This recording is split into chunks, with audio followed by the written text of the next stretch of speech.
سلام عرض ادب. تست دیوت ایرانی و ژاپنی رو داریم. دیوت ایرانی و ژاپنی. قبل از که بخوام ویدیو براتون بذارم لایک و کامنت و سابسکرایب یادتون نره. خب اول میریم تست دیوت ایرانی رو انجام میدیم.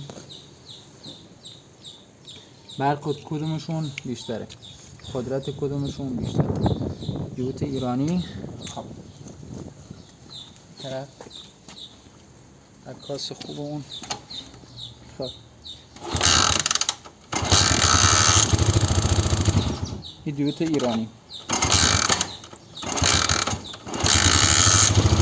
نگاه برق، این برق دیوت ایرانی. خب حالا میریم دیوت ژاپنی رو میذاریم، ببینیم برق دیوت ژاپنی چقدره. خب این دیوت ایرانی بود.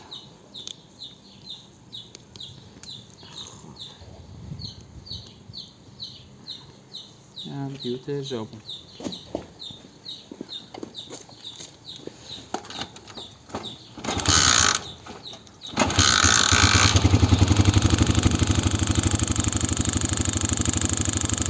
نگاه قدرت برق دیوت ژاپنی.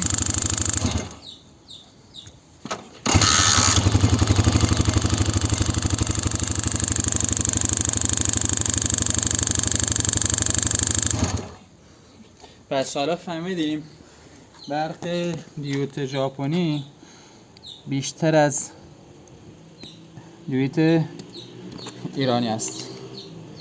ممنون از تماشای ویدیو.